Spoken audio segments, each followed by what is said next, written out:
잘 읽는 분들은 그렇게 말하기도 하고, 또 가을은 사색의 계절이라고 하기도 하고, 또 우리 남성분들은 가을은 무슨 계절이에요? 남자의 계절이라고 가을을 그렇게 이야기하기도 하고요. 또 이 가을에 대해서 천고마비의 계절이다. 가을은 유독 결실의 계절, 이런 여러 가지 가을에 대한 별명이 많이 있는 것 같아요.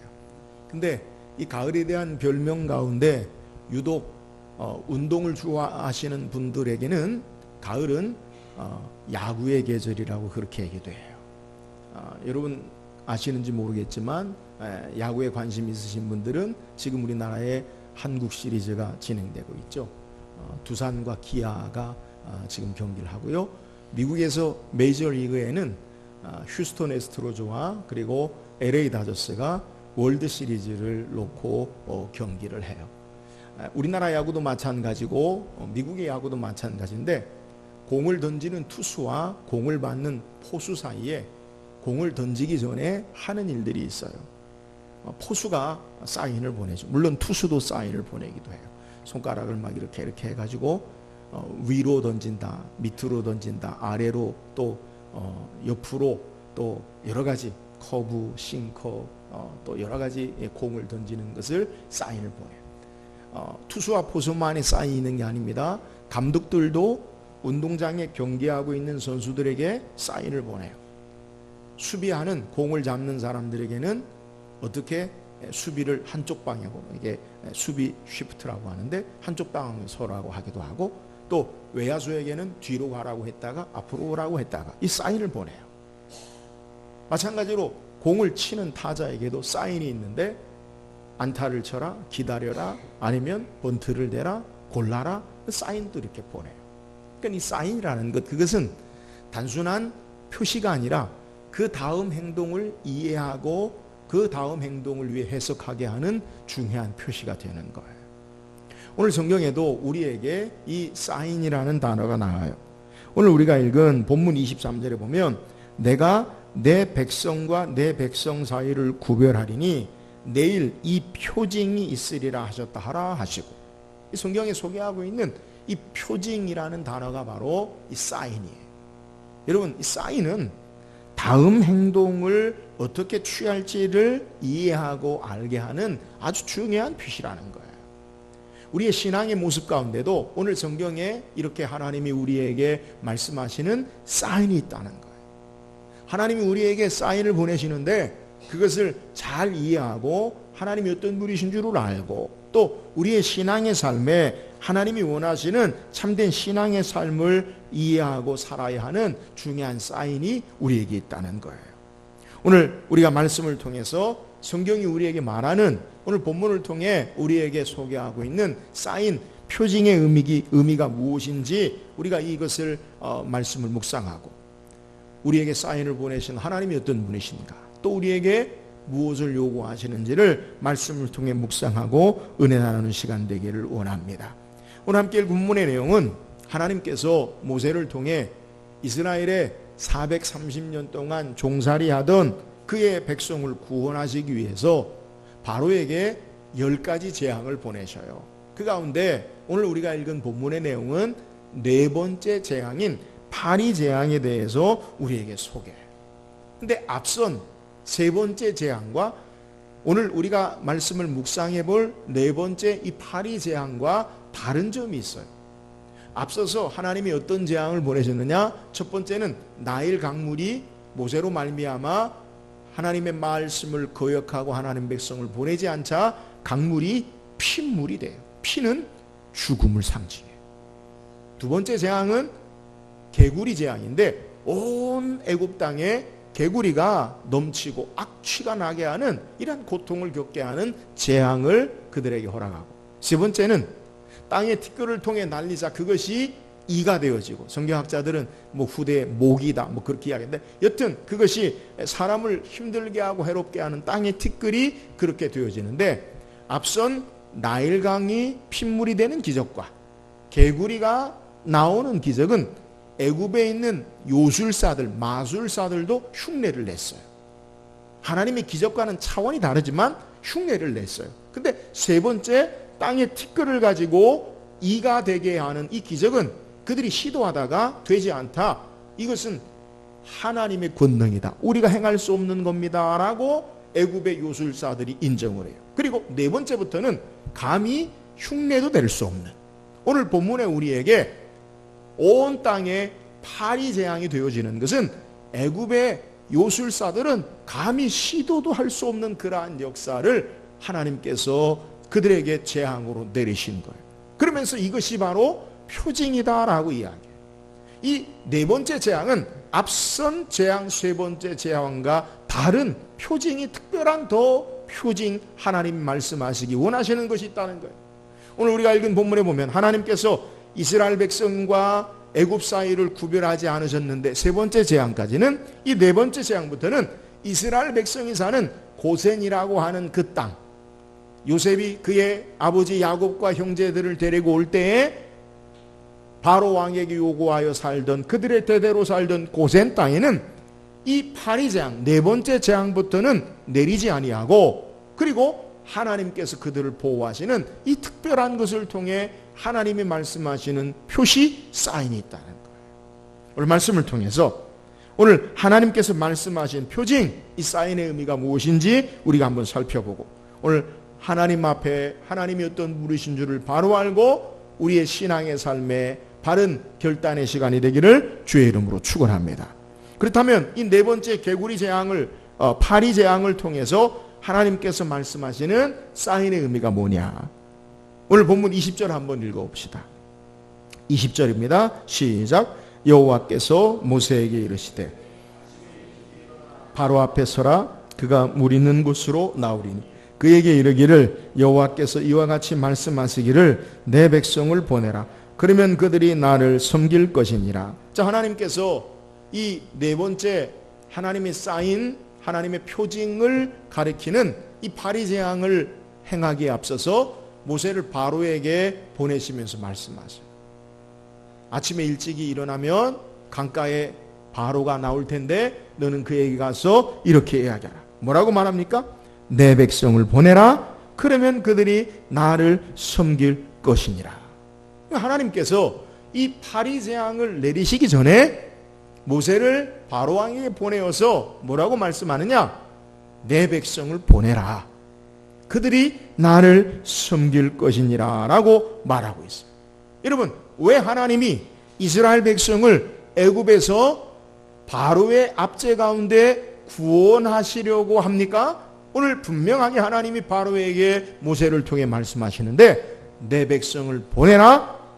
그러면 그들이 나를 섬길 것이니라. 하나님을 섬기게 하기 위해서 이스라엘 백성을 모세로 바로에게 보내라라고 명하라고 말씀하는 거예요. 그러니까 그렇지 않으면, 내 백성을 보내지 않으면 너희에게 파리 재앙을 베풀 것을, 내릴 것을 말씀하는 거예요. 결국 우리가 읽은 본문 24절에 바로의 마음이 완악함으로 말미암아 애굽 온 땅의 파리대로 황폐하게 된 것을 말씀하는 거예요. 바로가 왜 파리 재앙, 애굽이 왜 온 땅에, 고센 땅을 제외하고 파리로 말미암아 그들이 재앙을 겪고 땅이 황폐해졌느냐? 하나님이 명하시는 하나님의 백성, 하나님을 섬기게 하기 원하시는 그 목적과 뜻을 이해하지 못함으로 그 재앙을 하나님께서 내리셨음을 오늘 우리에게 소개하는 거예요. 오늘 하나님께서 이스라엘 백성을 애굽의 압제 가운데 구원하시는 목적이 무엇이냐? 오늘 분명하게 하나님께서 그의 백성을 바로에게 보내라라고 말씀하신 이유는 그러면 나를 섬길 것이니라. 하나님을 섬기게 하기 위해서 하나님께서 구원하시는 이유임을 우리에게 소개합니다. 물론 이 말씀은 오늘 본문의 네 번째 파리 재앙에만 해당되는 건 아니에요. 앞에 설명드린 대로 나일강이 죽음의 바다, 죽음의 물, 핏물이 되는 그 하나님의 기적 가운데서도 분명하게 말씀하셔요. 성경에 보면 출애굽기 7장 16절에 보니까 우리 한번 같이 읽어봅시다. 시작. 그에게 이르기를 히브리 사람의 하나님 여호와께서 나를 왕에게 보내어 이르시되 내 백성을 보내라. 그러면 그들이 광야에서 나를 숨길 것이니라 하였으나 내가 이제까지 듣지 아니하도다. 첫 번째, 나일강이 핏물이 되는 이 재앙을 내릴 때도 내 백성을 보내라. 그들이 광야에서 나를 숨길 것이라 라고 말씀하고 있습니다. 두 번째 재앙인 개구리 재앙을 보낼 때에도 하나님께서 모세에게 말하기를, 출애굽기 8장 1절 말씀 같이 읽어봅시다. 시작. 여호와께서 모세에게 이르실 때 너는 바로에게 가서 그에게 이르기를 여호와의 말씀에 내 백성을 보내라. 그들이 나를 섬길 것이니라. 오늘 하나님께서 모세를 통해 바로에게 전하는 메시지가 뭐예요? 내 백성을 보내라. 내 백성을 구원한 목적이 뭐냐? 나를 섬기기 위함이라는 것. 여러분, 하나님을 섬기는 것, 그것이 구체적으로 무엇입니까? 우리가 읽지 않았는데 8장 27절에 모세가 이것을 우리에게 소개해요. 8장 27절 읽어보세요. 시작. 우리가 사흘길쯤 광야로 들어가서 우리 하나님 여호와께 제사를 드리되 우리에게 명령하시는 대로 하려 하나이다. 여러분, 하나님을 섬기는 게 뭐예요? 내 백성을 보내라. 그들이 나를 섬기리라. 그 섬김의 모습이 뭐냐? 광야에 사흘길쯤 가서 그들이 나에게 희생제사를, 하나님 앞에 희생제사, 제사를 드리는 것, 그것이 하나님의 명령하시는 것이라는 것. 정리하면 이스라엘 백성을 하나님이 왜 보내라고, 이 말은 이스라엘 백성을 애굽에 430년 종살이 하는 가운데 왜 건져내시고 구원해 내셨느냐? 하나님을 섬기게 하기 위함이라는 거예요. 하나님을 섬기는 삶의 구체적인 모습이 뭐예요? 그들이 광야 사흘길쯤 가서 여호와께 제사를 드리게 하려 함이라. 광야 사흘길이라는 말은, 그것은 애굽에서 사흘길쯤 떨어진 곳에 모세가 하나님의 부르심을 받았던 신의 광야, 신의 산이 있는 거지. 그러니까 하나님의 산에서 하나님을 예배하는 자로 부르게 하기 위하여 이스라엘 백성을 건지시고 구원하신 목적을 우리에게 소개하는 거예요. 사랑하는 여러분, 하나님께서 하나님 백성을 첫 번째 구원하신 목적이 무엇이냐? 하나님을 섬기게 하기 위해서, 하나님을 예배하기 위해서임을 믿으시기를 주의 이름으로 축원합니다. 여러분, 구원받은 성도의 첫 번째 목적이 뭐예요? 우리는 예수를 믿고 하나님의 자녀 되어지고 교회 다니는 신앙의 첫 번째 목적이 뭐예요? 우리는 신앙생활하면서 착하게 살아라, 좋은 일 하며 살아라, 이웃을 섬기며 살아라, 공공의 이익을 위해 살아라. 여러분, 그것은 교회 다니는 신앙의 첫 번째 목적이 아니에요. 다른 종교도 다 그렇게 이야기해요. 불교도 그렇게 이야기하고 세상의 철학과 가치도 다 그렇게 이야기해요. 성경은 우리에게 분명하게 왜 하나님께서 이스라엘 백성을 430년 종살이 하는 가운데 그들을 구원하시고 건져내셨는가? 나를 섬기게 하기 위함이다. 하나님을 섬기는 것의 첫 번째가 뭐예요? 하나님 앞에 희생제사, 제물을 드리고 하나님 앞에 우리의 연약함과 죄악을 고백하고 하나님 앞에 나아가는데 피 흘리는 제사를 통해 하나님을 예배하고 하나님의 백성 되게 하기 위함인 것을 우리에게 소개하는 거예요. 그러므로 성도의 첫 번째 신앙의 목적은 예배하는 거예요. 구원받은 성도의 첫 번째는 여러분 선행을 행하는 것도 아니요, 여러분 이웃을 사랑하는 것도 아니요, 여러분 봉사를 행하는 것도 아니요, 예배가 첫 번째임을 믿으시기를 주의 이름으로 축원합니다. 예배를 통해 살아계신 하나님을 만나요. 그분이 우리의 구원의 하나님 되심을 깨닫고 그분에게 찬양과 감사와 영광과 물질과 삶을 구별하여 드리고 하나님이 우리 예배 가운데 말씀으로 임재하사 우리에게 말씀하시고 우리 영혼을 새롭게 하시고 하나님의 은혜의 축복을 허락하시는 것, 이것이 바로 예배예요. 그러므로 예배가 구원받은 성도의 첫 번째 가장 중요한 삶의 목적이요 의미임을 오늘 성경이 우리에게 소개하는 거예요. 내 백성을 보내라. 그들이 광야 사흘길쯤 가서 여호와께 제사를, 모세에게 명하신 제사를 드리게 하려 합니다. 여러분, 예배가 오늘 신앙의 삶의 가장 중요한 성도의 가장 첫 번째 목적임을 믿으시기를 주의 이름으로 축원합니다.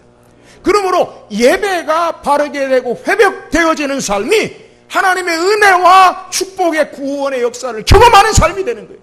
예배가 무너진 삶의 개인과 가정에는 축복이 없어요. 예배가 무너진 그 삶은, 그 사회는 망하는 거예요. 오늘 우리에게 가장 중요한 것이 무엇인가? 여러분, 예배하는 거예요. 우리의 마음과 정성과 뜻을 다하여 신령과 진리로 예배하는 삶이 돼야 돼요. 저는 목사로서 하나님 앞에 늘 예배 전에 기도할 때 하나님 예배자로 세워주옵소서. 목사가요 때로는 설교하니까 예배를 주관하는 것처럼 착각을 해요. 이런 봉사하고 섬기는 분들 착각하지 말아야 할 것은 내가 예배를 어떻게 컨트롤할까 관리할까, 여러분 그렇게 하면 안 돼요.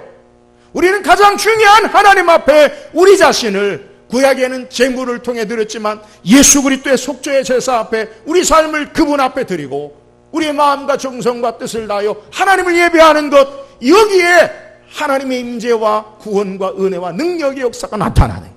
그러므로 예배가 회복되는 가정, 예배가 회복되는 교회가 하나님의 축복과 은혜의 역사를 경험하는 거예요. 사랑하는 여러분, 여러분의 삶의 가장 중요한 것, 그것은 여러분이 세상에 열심히 일해서 봉사하고 돈을 벌고 모든 행위를 하는 것보다 예배가 가장 첫 번째로 중요한 것임을 믿으시기를 주의 이름으로 축원합니다. 그러므로 예배자가 돼야 돼요. 축복의 삶은요, 하나님 앞에 경배하고 예배하는 데 있는 거예요. 오늘 우리는 구원하신 목적도, 우리를 하나님이 하나님의 백성되게 섬기는 바른 첫 번째 그 목적도 예배임을 알고 하나님 앞에 예배자로 우리의 삶이 회복되어지고 하나님의 구원과 능력의 축복의 삶을 사는 저와 여러분 되기를 주의 이름으로 축원합니다. 또한 이 파리제형을 통해 하나님이 주시는 사인이 뭐예요? 22절 한번 읽어보세요. 22절입니다. 시작.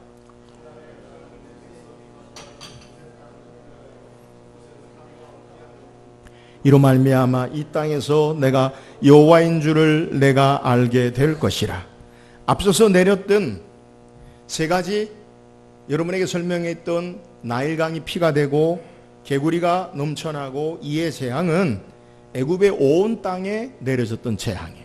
그런데 오늘 하나님께서 말씀하신 네 번째, 너희에게 표징이 됨을 알게 하리라 라고 말씀하시는 이 네 번째 파리 재앙부터는 이스라엘 백성이 사는 고센 땅과 애굽을 구별하여 이제 네 가지, 네 번째 재앙부터는 고센 땅에는 재앙이 내리지 않아요. 그러면서 하나님께서 이것을 뭐라고 말씀하시냐면 22절에 말하기를 그날에 나는 내 백성이 거주하는 고센 땅을 구별하여 그곳에 파리가 없게 하리니 이로 말미암아 이 땅에서 내가 여호와인 줄을 알게 될 것이라. 하나님께서 왜 이렇게 행하셨느냐? 하나님의 말씀하시는 사인의 의미가 뭐냐? 하나님 백성을 구별한다는 거예요. 이 본문에 구별한다라는 말은 분명하게 하다, 명확하게 하다라는 의미예요. 그러니까 하나님 백성을 애굽의 온 땅에 재앙이 내리는데 이스라엘 백성이 사는 땅에만 재앙이 내리지 않으므로 하나님의 백성을 분명하게, 명확하게 구별하시는 거예요. 여러분, 하나님은 하나님의 백성을 분명하게 구별하셔서 하나님의 일을 행하심을 믿으시기를 주의 이름으로 축원합니다. 하나님이 이 땅에서 우리에게 원하시는 삶은 세상의 가치와 세상에 추구하는 삶의 원리를 따라 사는 자들이 아니라 하나님 나라의 가치와 하늘의 영광의 소망을 가지고 하나님 백성으로 구별된 삶을 살기를 원하심을 믿으시기를 주의 이름으로 축원합니다. 여러분이 우리가 세상에 나가면 예수를 믿는 자든지 믿지 않는 자든지 똑같이 우리가 구별된 삶의 모습으로 보여지지 않아요. 그러나 하나님은 이 땅에 우리의 삶의 모습 가운데 땅이 전부인 것처럼 사는 자로 살지 아니하고 하늘의 영원한 소망과 가치를 따라 사는 자로 살기를 원하시고 이 땅에 세상의 종로로 타는 세상에 매여 사는 자들이 아니라 하나님의 자녀로 이 땅의 삶을 살기를 분명하고 명확하게 살기를 원하심을 우리에게 소개하는 거예요. 오늘 우리가 하나님 백성으로 이 땅에서 하나님 백성으로 우리의 삶이 구별되고 드러나는 삶을 살기를 주의 이름으로 축원합니다. 그래서 예수님은 마태복음 5장의 천국 백성에 대해서 정의하실 때 너희는 세상의 소금이니 너희는 세상의 빛이라 라고 말씀하신 이유도 여기 있어요. 사랑하는 여러분, 오늘 술에 술 탄 듯 물에 물 탄 듯 이 땅의 삶의 세월이 그저 흘러가는 대로 지나가는 대로 우리의 삶을 살지 말고 하나님 백성으로 분명한 삶에 하나님이 원하시는 축복의 삶을 살기를 주의 이름으로 축원합니다. 또한 23절에도 우리에게 소개하기를 내가 내 백성 사이를 구별하리니 내일 이 표정이 있으리라 하셨다라 하시고 23절에도 구별하시고라는 단어가 나와요. 근데 앞서서 여러분에게 설명드렸던 22절에 구별한다라는 말은 명확하게 한다, 분명하게 한다라는 의미임을 여러분에 말씀드렸어요. 근데 23절의 의미는 그 의미와 좀 달라요. 23절의 의미는 뭐냐? 그것은 우리를 속전, 속량하다, 자유하다라는 의미를 가져요. 무슨 말씀이냐? 하나님의 백성을 마치 가장 가치 있는 값을 지불하고 우리를 사서 자유를 주는 것을 말하고 있는 거예요. 하나님의 구원의 역사를 베푸심을 말하는 거예요. 지금 이스라엘 백성이 어떤 처지입니까? 애굽에 종살이해요. 종살이. 430년 동안 종살이하는 그들을 하나님께서 그들에게 가장 가치 있는 값을, 돈을 지불하시고 그들을 종이 아니라 자유자로 하나님께서 구별어내신다라는 의미를 가지고 있어요. 누구를요? 내 백성을. 여러분, 하나님께서 우리에게 이 땅에 어떤 삶을 살도록 역사하시느냐? 죄와 사망의 사탄의 종로로 타는 인생들을 예수 그리스도께서 이 땅에 오셔서 죄와 사망의 모든 권세를 다 담당하시고 사망의 권세를 깨뜨리시고 이제는 우리를 죄악의 속박 가운데 자유하게 하셔서 종살이가 아니라 자유자로 우리를 구별어내심을 믿으시기를 주의 이름으로 축원합니다. 세상의 종 가운데 세상에 매여 사는 자들이 아니라 세상의 모든 것으로부터 초월하신 그 하나님이, 예수님이 이 땅에 오셔서 우리를 그 모든 매임과 결박에서 푸시고 우리를 참된 자유를 주시고 하나님 백성으로 구원해내심을 우리에게 증거하는 거예요. 사랑하는 여러분, 하나님이 우리를 이 땅에 구별된 삶을 살기를 원하시고 구별하여 내심을 믿으시기를 주의 이름으로 축원합니다. 이것이 하나님이 우리에게 말씀하시는 사인이요, 의미예요. 세상의 종으로 살지 마라. 돈에 매여서 살거나 사람에 매여서 살거나 권력에 매여서 살거나 헛된 것에서 매여 사는 자들이 아니라 우리는 자유자로 주님 안에 참된 자유를 누리고 하나님을 예배하고 섬기는 참된 주님 모시고 축복과 구원 가운데 사는 자임을 믿으시기를 주의 이름으로 축원합니다. 이 땅에 여러분, 하나님이 우리를 구원해내신 목적이, 의미가 바로 여기 있는 거예요. 오늘 하나님이 하나님의 백성으로 분명하게 구별하시고 우리에게 참된 자유의 삶으로 우리에게 구원의 은혜, 축복을 허락하심을 알아 하나님 백성으로 구별된 삶을 사는 저와 여러분 되기를 주의 이름으로 축원합니다. 마지막 본문을 통해 우리에게 주시는, 재앙해 주는 하나님의 사인이 뭐예요? 그것은 애굽의 모든 신들을 심판하시고 여호와 하나님만이 참되신 하나님을 드러내고 알게 하게 하시기 위함이에요. 오늘 우리가 읽은 22절 하반절에 뭐라면 우리에게 이로 말미암아 이 땅에서 내가 여호와인 줄을 내가 알게 될 것이라. 하나님만이 참된 여호와, 여호와 하나님이라는 말은 스스로 있는 자, 그 하나님이 구원의 하나님이라는 것. 오늘 하나님이 이 땅에 세상의 헛된 가치, 세상의 헛된 애굽이 섬기는 신들을 심판하시고 하나님만이 참된 구원의 하나님 되심을 알게 하기 위함인 것을 우리에게 소개해요. 여러분에게 앞서 소개했지만 앞서서 세 가지 재앙군데 첫 번째 재앙은 뭐냐? 나일강이 피가 되는 재앙이에요. 이집트, 애굽 사람들은 나일 강물을 생명의 젖줄이라고 불러요.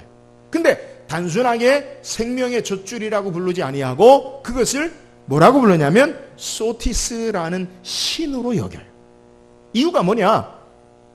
건기와 우기가 이 애굽의 아프리카 지역이니까 똑같이 있는데 이 우기 때가 되면 비가 많이 와서 아프리카 북쪽 상류에서부터 많은 기름진 토양들이 빗물과 함께 쓸려 내려와서 나일강에 하류에 도착할 때 되면 이 강이 범람을 해요. 그러면 좋은 퇴적물들이 강 주변에 계속 쌓여요. 그러니까 나일강을 삼각주 평해라고 하는데 그 퇴적물들이 잘 쌓이는 거예요. 그래서 비옥한 땅이 되어서 무엇을 심든지 나일강은 아주 좋은 곡식, 아주 곡창지, 지금도 마찬가지 곡창지대를 이루는 거예요. 그래서 이스라엘 사람들은 이 강물이 이 신이 우리를 풍요롭게 한다라고 강물을 신으로 섬겨요. 근데 하나님께서 첫 번째 재앙을 뭐라고 어떻게 역사하시느냐? 강물이 핏물이 돼. 피가 뭐예요? 죽음, 사망을 상징하는. 여러분, 그들이 섬기는 신이 그들을 풍요롭게 하고 생명의 젖줄을 풍요의 삶을 주는 것이 아니라는 것을, 그들의 신이 죽었다라는 사실을 하나님이 심판하시는 거예요. 두 번째 재앙이 뭐예요? 개구리 재앙이에요. 여러분, 개구리 재앙이 뭐냐? 개구리는 이스라엘 이 애굽 사람들이 헷켓이라고 섬기는 신인데, 우리가 개구리를 보면 어렸을 때 개구리 잡으러 이렇게 봄에 나가면 개구리들이 알을 많이 낳아요. 개구리는 다산, 풍요의 신의 상징이. 개구리를 섬기면 자기들이 다 풍요로워지고 복된다라고 생각해서 개구리 신을요 신으로 섬겨요.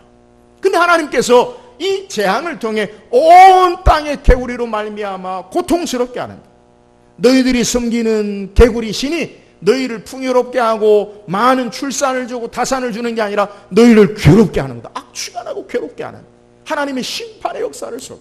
세 번째 이해 재앙이 뭐냐? 땅의 티끌, 땅의 신을 애굽 사람들은 어떻게 섬기느냐? 이 땅의 풍요로운 것으로 우리에게 준다라고 해서 셋이라고 땅의 신을 섬겨요. 근데 이 땅에 티끌을 날려서 그것이 이가 되게 하고 모기가 되게 하고 해충이 되게 해서 그들을 섬기는 신이 그들에게 고통을 안겨주고 그들에게 병을 옮겨다 주고 그들을 힘들게 하는 것임을 하나님이 심판하시는 거예요. 오늘 본문의 파리재앙이 뭐예요? 여러분, 이 파리재앙, 이 애굽 사람들은 이 파리재앙을 케프리라고 하는 부르는 신이 있는데, 애굽의 얼굴은 이 쇠똥벌레 모양이 되어지고 사람의 몸으로 표장한 애굽의 신이 있어요. 애굽의 신들 가운데 가장 위대한 신인데, 아침에는 케프리라고 부르고 한낮에는 라라고 부르고 저녁에는 아톰이라고 불러요. 이 케프리, 라, 아톰의 이름에 그 상징하는 신이 뭐냐면 태양신을 임해요. 제가 어렸을 때 만화 영화 가운데 첫 번째 재밌게 봤던 첫 번째 만화 영화가 어떤 거냐면 아톰이었어요. 아톰. 우주소년 아톰. 근데 그 나중에 애들 또 나오더라. 근데 이 아톰이 어떻게 하느냐? 이게 아톰이 날아갈 땐 꼭 한쪽 손을 위로 하고 이렇게 하고 날아가. 어디를 향해 날아가? 태양을 향해 날아가. 태양신. 여러분, 이 아톰, 태양을 섬기는 신을 케프리라고 하는데, 이 쇠똥벌레 파리 모양의 그 신을 섬기는데, 여러분, 쇠똥벌레가 똥을 말잖아요. 동그랗게. 왜 똥을 마는 줄 아세요? 그 동그란 모양을 애굽 사람들은 태양처럼 생각을 했고, 또 이 똥을 왜 마느냐? 그 쇠똥구리가 그 똥에다가 알을 낳고 그 알이 먹을 수 있는 양분을 이 쇠똥구리로 똥을 말아가지고 그것을 키워서 나중에 그 양분을 먹고 애벌레가 날아가는 것, 부활을 상징한다고. 그러니까 이 쇠똥구리를 신으로 여겨요. 그리고 이 쇠똥구리가 사람을 치료의 신으로 해서 성경 읽다 보면 구약의 아이시야 왕이 바알세붑에게 물어봐라. 이 가나안 근동에는 바알세붑이라고 별명이 바뀌어져서 치료의 신으로 섬기는 것이 되는 거예요. 오늘 파리재앙이 주는 의미가 뭐냐? 지금 애굽 사람들이 여기는 태양신, 애굽 사람들이 생각하는 부활의 신, 애굽 사람들이 생각하는 그들의 질병을 치료하는 그 신이 그들에게 태양으로 말미암아 양분을 주고 그들에게 생명의 부활을 주고 그들을 치료하는 신이 아니라 온 땅의 파리로 말미암아 그들을 황폐하게 하고 고통스럽게 하고 헛된 것임을 알고 오직 여호와 하나님만이 생명을 주시고 풍요를 주시고 우리의 삶을 회복하시고 치료하시고 전능하신 참되신 하나님 되심을 드러내고 나타내는 것, 이것이 하나님이 보내시는 사인이라는 것. 오늘 우리가 세상의 헛된 것들, 여러분, 우리에게는 지금 피와 개구리와 이를 파리를 섬기지 않아요. 그러나 오늘 현대사회에서 우리가 우리에게 삶을 풍요롭게 하고 내 삶을 지탱해 주는 것이 나의 힘에 있다든지 나의 돈에 있다든지 권력이나 명예나 지혜에 있다든지 헛된 것들을 섬기는 것, 그것이 바로 우상을 섬기는 것을 하나님이 심판하는 것임을 우리에게 사인으로 보여주시는 거예요. 여러분, 세상의 헛된 것들은 우리에게 고통을 가져다줘요. 여러분, 돈이 우리의 안전을 보장해 줍니까? 반드시 그것을 의지하면 그것이 나에게 눈물 흘리게 하는 고통으로 다가와요. 여러분, 권력이 우리의 삶을 지탱해 주는 반석이 됩니까? 여러분 그 권력이 반드시 우리에게 아픔을 주고 고통을 주는 게 돼요. 세상에 우리가 의지하는 것들, 헛된 것들은 다 무익한 것이요, 우리를 고통스럽게 하고 우리를 황폐하게 하고 우리를 무의미하게 하는 것임을 하나님이 이방의 우상의 신들, 애굽의 신들을 심판하시고, 여호와 하나님만이 참된 구원의 하나님 되시고, 여호와 하나님만이 참된 생명의 하나님 되시고, 여호와 하나님만이 우리의 참된 회복의 능력의 하나님 되심을 드러내고 알게 하시는 것, 이것이 바로 파리제왕 재앙을 통해 우리에게 교훈하시는 내용이에요. 사랑하는 여러분, 여호와 하나님만이 우리의 참된 생명의 구원의 하나님 되심을 알아 이 하나님만 의지하고 신앙하고 세상이 헛된 것으로 살지 않는 저와 여러분 되기를 주의 이름으로 축원합니다. 하나님께로만 생명이 있고요, 하나님께로만 구원이 있고요, 하나님께로만 은혜와 축복의 역사가 있어요. 오늘 여호와 하나님만을 바르게 신앙하고 헛된 것을 우리의 삶으로 살지 아니하고 오직 예수 그리스도 하나님만을 바르게 신앙하고 섬기는 저와 여러분 되기를 주의 이름으로 축원합니다. 오늘 성경을 통해 우리에게 파리제왕을 통해 우리에게 주시는 하나님의 사인이 뭐예요? 하나님의 백성의 첫 번째 목적, 삶의 구원의 의미가 뭐냐? 하나님을 섬기는, 하나님을 예배하는 거예요. 예배가 회복돼야 내 영혼이 살아요. 예배가 회복돼야 우리 가정이 살아요. 예배가 회복돼야 교회가 살고 이 민족 나라가 살아요. 예배에 우리의 삶을 드리고 살아계신 하나님을 예배하고 경배하고 그 은혜 앞에 하나님의 구원의 풍성한 은혜의 역사를 찬양하는 저와 여러분 되기를 주의 이름으로 축원합니다. 오늘 말씀을 통해 우리에게 주시는 하나님의 사인 의미가 뭐예요? 하나님은 하나님 백성을 구별하시고 이 땅의 삶에 구별하여 자유케 하시고 구원하신 하나님 되심을 우리에게 소개해요. 오늘 땅의 삶에 하나님의 백성으로 우리의 삶을 하나님이 구별해내시고 죄에 매여서 세상에 매여 사는 종로를 타는 삶이 아니라 하나님의 백성으로 자유자로 예수 안에 참된 자유자로 주님으로부터 오는 모든 풍요와 공급을 누리고 사는 자로 우리를 구원해내시는 거예요. 매여 살지 말고 자유자로 주님의 참된 주인 되심을 알고 주님 모시고 자유자로 사는, 구별된 자로 사는 저와 여러분 되기를 주의 이름으로 축원합니다. 하나님 우리에게 주시는 사인, 표시가 뭐예요? 이방의 애굽의 헛된 것들, 그것들이 우리에게 풍요를 주거나 그것들이 우리에게 삶을 회복하는 세상이 헛된 것들이 아니라 여호와 하나님만이 참된 생명과 구원과 능력의 주님 되심을 알아 하나님만을 바르게 신앙하고 섬기는 저와 여러분 되기를 주의 이름으로 축원합니다.